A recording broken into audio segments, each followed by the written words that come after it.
I am Rajesh Dubey, MSc TET. Today we read about problems based on linear equation in one variable. We read about problems on speed and time. तो हमारा जो पहला topic है इसमें linear equation in one variable में वह है कि speed and time. Problems on speed and time. Speed और टाइम पे हमारा सवाल किस तरह का आता है, चाल और समय पर, वो हम क्या करते हैं इसमें देखेंगे। जैसे क्वेश्चन दिया है 2 cars leave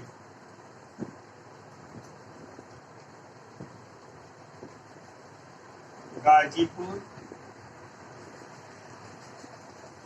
at the same time traveling in opposite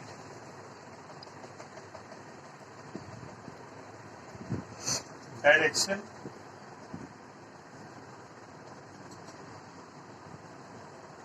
if the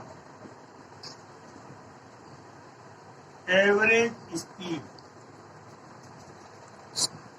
of one car is 5 km per hour more than the other. And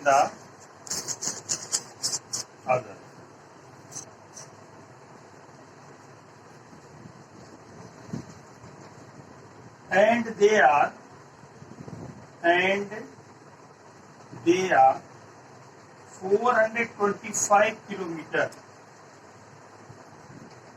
apart at the end of 5 hours. What is the speed of each? What is the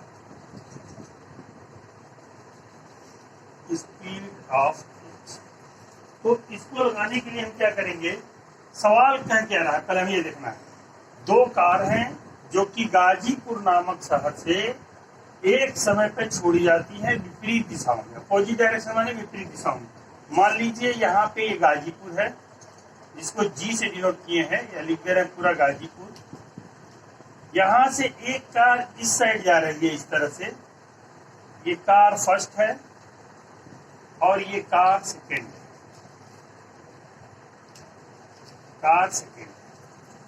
दोनों opposite direction में ये Ghazipur city से यहां से गई है, निकल गई हैं। आफ्टर 5 आवर्स ये टोटल डिस्टेंस जो है उन दोनों के बीच की दूरी हो जा रही है। कह रहा है कि if the average speed of each one car is, if the average speed of one car is 5 km per hour more than the other, एक कार की स्पीड जो है दूसरे से 5 किलोमीटर प्रति घंटा अधिक है, तो हम मान लेंगे let speed of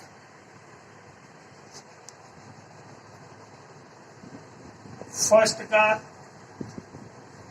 equal to x kilometre per hour और speed of second car equal to x plus 5 kilometre per hour. First car की जो है x किलोमीटर पर आवर है और ये है x plus 5 kilometre per our. Total distance इन्होंने कितनी कवर की है, टोटल डिस्टेंस 425 किलोमीटर की कवर करते हैं एक दूसरे के बीच। ये डिस्टेंस है दोनों के बीच की 425 किलोमीटर। ये total distance cover between 2 cars, total distance between two cars equal to 425 kilometre. Time equal to दिया है कितने में, 5 आवर्स, 5 घंटे के अंत पे। तो distance covered by first car in 5 hours पहले हमको निकालना पड़ेगा। So distance covered by first car in 5 hours, this equal to हो जाएगा speed cross time, speed cross time. और स्पीड जो होगी हमारी, स्पीड x किलोमीटर है, x cross 5 equal to 5x kilometre. Equation number 1। Distance covered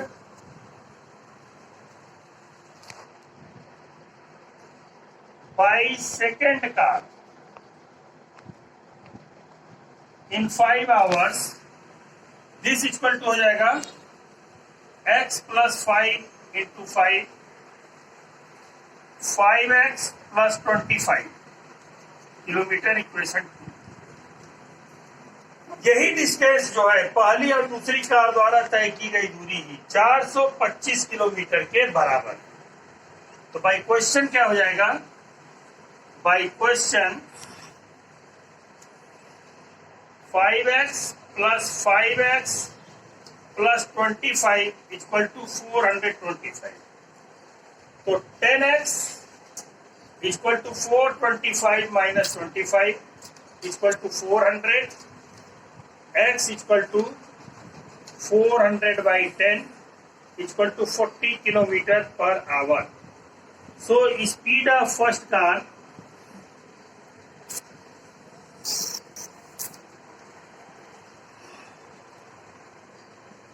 forty kilometre per hour, speed of second car 45 kilometre per hour, क्योंकि 5 kilometre पर घंटा उसकी speed अधिक है। सबसे पहला काम इसमें क्या करना है, पहले हम फिगर बना लेंगे।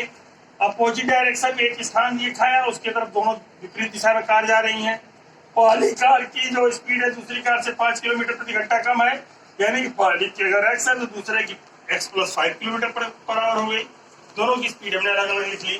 टोटल डिस्टेंस कितनी कवर हो रही दोनों के बीच में, 425 किलोमीटर की दूरी तय हो रही है। समय कितना लग रहा है, 5 घंटे का समय लग रहा है। तो हम पहले 5 घंटे में पहली कार द्वारा कितनी दूरी तय करी जाएगी, तो हमको मालूम है कि डिस्टेंस बराबर होता है speed cross time. Speed x kilometre ने माना है और टाइम कितना है, 5 घंटा है, तो 5 से मल्टीप्लाई कर दिए, 5x किलोमीटर पहली कार चली। दूसरी की x प्लस 5 उसने 5 से मल्टीप्लाई कर दिया है, तो दूसरी की 5x प्लस 25 किलोमीटर हो गया। फिर क्वेश्चन क्या कह रहा है, दोनों की जो दूरी है, ये दूरी प्लस ये दूरी मिलकर 425 के बराबर है। हमने दोनों को जोड़ दिया, 425 के बराबर दिखा दिया। हल करने पता चल गया कि पहले की कार की स्पीड जो है 40 किलोमीटर पर आवर है और दूसरे कार की स्पीड जो है 45 किलोमीटर पर आवर है। ठीक है, अब इसके बाद प्रॉब्लम बेस्ड ऑन मेंसुरेशन।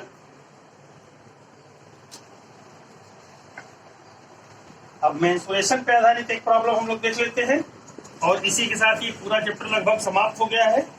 और अगर जो लोग चारों पार्ट को कायदे से देखेंगे समझेंगे तो हमारे ख्याल से कोई सवाल ऐसा बचना नहीं चाहिए। अगर कोई ऐसा सवाल कोई बचता भी है तो आप हमारे कमेंट बॉक्स में जाके कमेंट करके सवाल को पूछ सकते हैं और उसका आंसर प्राप्त कर सकते हैं उसी के थ्रू, या मोबाइल नंबर जो दिया गया है उस पर भी आप संपर्क कर सकते हैं। नेक्स्ट जो है question problem based on mensuration. Mensuration पे आधारित एक प्रॉब्लम हम उठाते हैं। यहाँ पे कह रहा है Harry's flower garden, Harry's flower garden is now a square. फिर कह रहा है if he enlarge it, if he enlarge it by increasing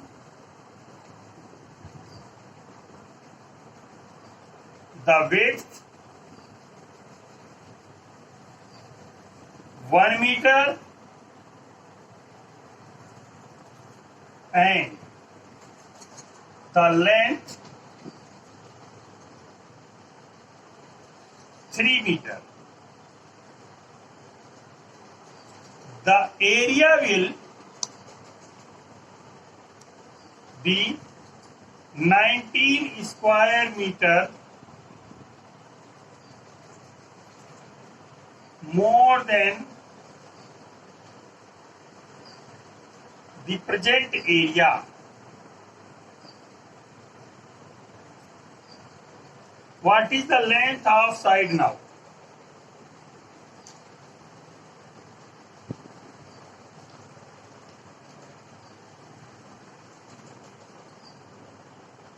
सवाल सिंपल है। सवाल कह रहा है, पहले समझ लेते हैं।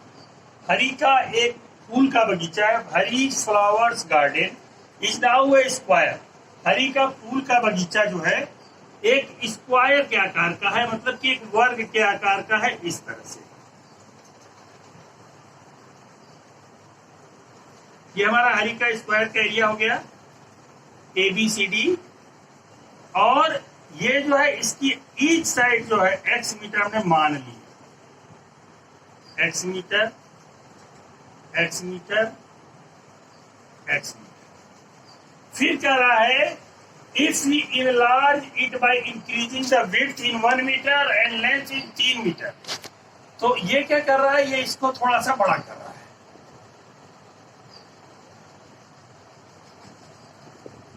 और वो रेक्टेंगल का आकार ले रहा है, स्क्वायर। ये जो नेक्स्ट वो इनलार्ज करने को हो रहा है, मतलब थोड़ी जमीन और खरीद के ले लिया है वो, और लेकर उसमें और उसने मिला लिया। ये पहले x मीटर था तो उसने वेड्थ में 1 मीटर चौड़ाई बढ़ाया है और लेंथ में उसने 3 मीटर बढ़ाया है, x प्लस 3 मीटर बढ़ा दिया है। तो कह रहा है कि इसका एरिया इसके एरिया से 19 मीटर अधिक है। यानी कि अगर इसका एरिया अगर हम लेते हैं तो x क्रॉस x हो जाएगा, x cross x equal to x square, और इसका एरिया लेंगे तो x plus 3 cross x plus 1, ये हो जाएगा इसका एरिया। ये एरिया जो है इससे 19 मीटर स्क्वायर अधिक है। इसका कहने का मतलब ये दोनों एरिया बराबर हो जाएंगे यदि इसमें हम प्लस कर दें 19 मीटर स्क्वायर। अगर इसमें 19 मीटर स्क्वायर प्लस कर दिया जाए तो ये एरिया इस एरिया के बराबर हो जाएगा। बात को फिर से समझिए। हरी ने जो फ्लावर गार्डन था उसको बढ़ाया है, उसने अपने चौड़ाई में मतलब वेड्थ में 1 मीटर एक्स्ट्रा जमीन ली, लेंथ में 3 मीटर एक्स्ट्रा जमीन ली। तो इस तरह से इनलार्ज करने में क्या हो गया, रेक्टेंगल के आकार का हो गया। पहले जो स्क्वायर था वो रेक्टेंगल में कन्वर्ट हो गया। यहाँ पे क्या था, स्क्वायर था और बाद में उसकी आकृति हो गई रेक्टेंगल, रेक्टेंगल की आकृति का हो गया। तो हम मान लेंगे let each side of square equal to x metre, x metre square की each साइड होगी। So area of square equal to side square equal to x cross x, this equal to x square metre square, x square metre square, ये area हो गया। Again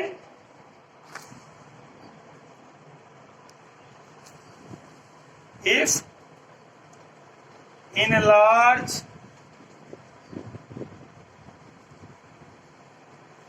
this square, then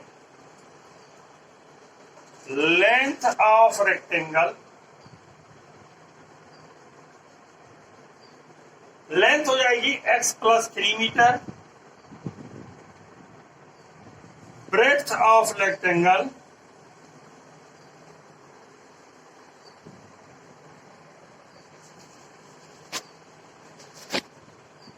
x plus 1 metre,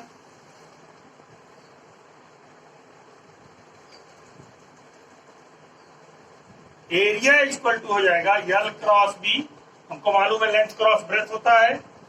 this equal to हो जाएगा कितना, x plus 3 into x plus 1। इसका multiply कैसे होगा, पहले x का हम x में मल्टीप्लाई करेंगे, एक्स स्क्वायर, x का 1 में प्लस x, 3 का x में प्लस 3x प्लस 3 का 1 में 3। दिस इक्वल टू हो जाएगा x square 3 1 4x plus 3 metre square. ये नंबर 1 बात हो गई और ये नंबर 2 बात हो गई। अब क्या कह रहा है बाई क्वेश्चन,